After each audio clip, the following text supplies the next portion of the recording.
Greetings everybody and welcome back to the Austin Lindsay channel. So today I'm helping my buddy Keith do a yoga photo shoot. Keith is mainly a natural light shooter, so for this shoot I am here as just the lighting guy and Keith is doing the photography. Keith and I actually worked on a different fitness shoot where we compared similar shots, me using strobes and him using just natural light. I'll put a card up here and a link in the description so you can check that video out.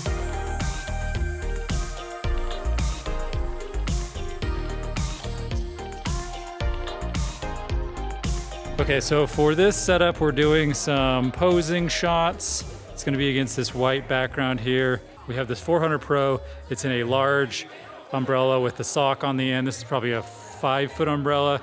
This is more or less lighting up our background because we have white against white, so we need to create some shadow from the logo.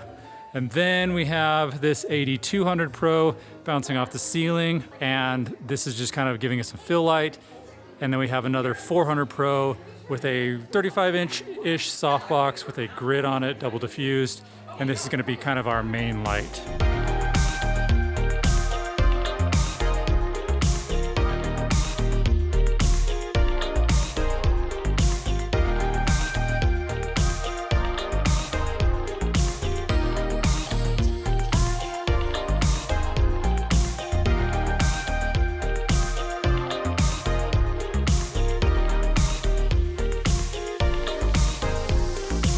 This shoot was just kind of a fun shoot for YogaSix's Christmas party, so we spent time shooting anyone who wanted images, and they even printed out some posing ideas for people to try out.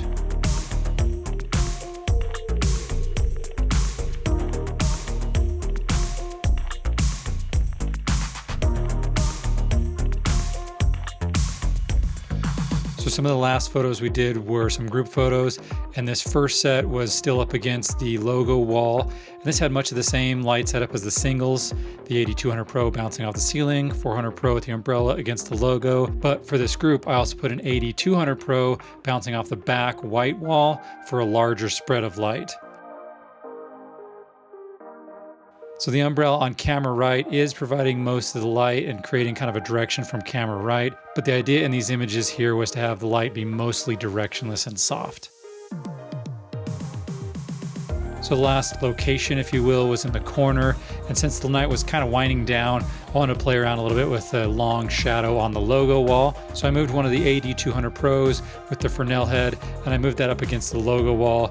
And I still kept one of the AD200 Pros bouncing off the ceiling, and I used the AD400 Pro with the large umbrella as the main light, and then I just turned off the AD400 Pro with the softbox. We didn't use that. And since we were just having fun at this point, I really wasn't able to preview any of the images on the back of the camera. But as you can see, there's a hard shadow on the back wall from the 200 Pro. And to remedy this problem, I would have just turned the light down a little bit until the key light just barely overpowered and washed out the shadows behind their arms. So I hope you learned something about lighting today. If you guys do have any questions, leave them in the comments field. I'll do my best to answer them. And thanks everyone for watching.